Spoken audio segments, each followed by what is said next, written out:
Hello, it's Miss Joanne from the Metuchen Library. Welcome to Raising Readers. Well, April showers bring Mayflowers. And that's what some of my poems are about for today.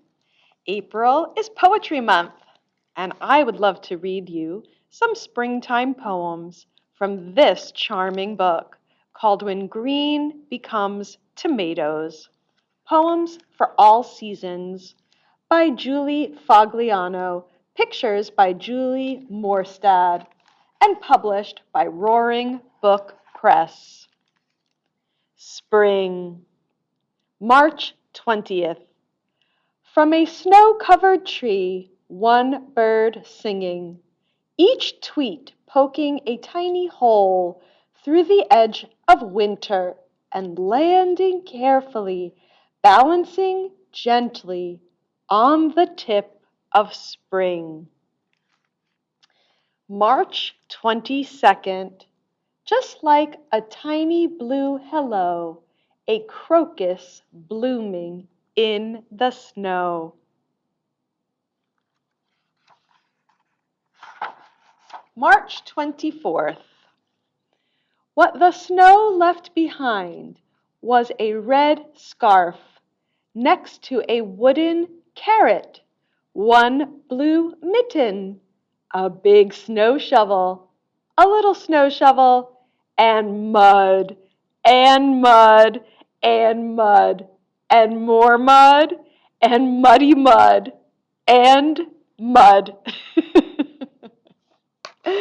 March 26th, shivering and huddled close, the forever rushing daffodils wished they had waited. April 3rd, today the sky was too busy sulking to rain, and the sun was exhausted from trying, and everyone, it seemed, had decided to wear their sadness on the outside, and even the birds and all their singing sounded broken-hearted inside of all that gray.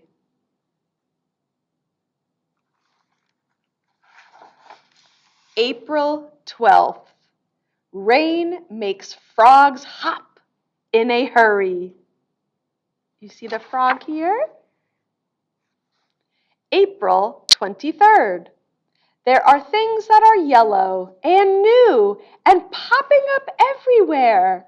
And there are red rubber boots with the mud on the inside and maybe a frog.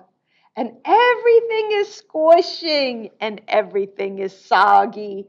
But the sometimes sun is just enough for a robin.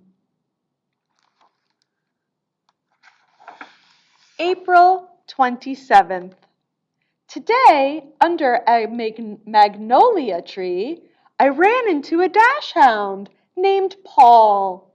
He was very much a sausage, with paws and a nose. Poor Paul, if he would look up for a second and notice the magnolias with their pink and their white and their gentle flutters, he would soon realize that it's not so bad to be a dog tied to a tree in the shade when it's springtime and fluttering. May 6th. Everywhere is chirping, and now there is purple. That's certainly how it feels outside now, isn't it? That everywhere is chirping. May 10th.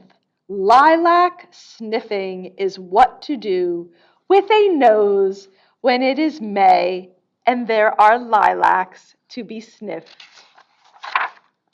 May 20th. Enough already, I whispered to the clouds, just loud enough for the sun to overhear, but not enough to wake the rain. The strawberries are furious, and I think I just heard even the roses sigh. June 10th. I don't know much about flowers. I don't know their names or how they like to grow in sun or shade, in morning or night. I don't know where they began or how they traveled by boat or by bird, and whether or not the rain makes them shiver or bloom. But I know how they lean and bend toward the light, wide open as if singing, their voices, silent but everywhere, fill up the daytime. A song much more than purple, and beyond every red. A song that makes me stop and listen and forget and not care at all that I don't know much about flowers. June 15th. You can taste the sunshine and the buzzing and the breeze while eating berries off the bush on berry hands and berry knees.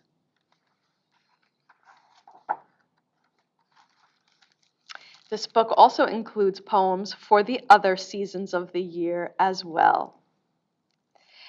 And my reading tip for today is for you caregivers out there, for your young ones, if they are having a stage of reluctancy toward reading books in a book format, take heart. I have a piece of advice and a suggestion for families out there.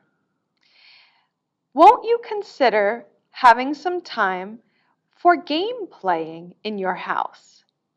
This can include reading as well. Board games such as Monopoly, or letter games such as Scrabble and Boggle and Bananagrams, or even some games on the PlayStation, all include reading. So think outside the book or the box and come up with some other activities in game playing, or even cards such as baseball cards have lots of opportunities for reading immersed in your game playing. I hope you enjoyed Raising Readers for today. See you next time. Bye-bye.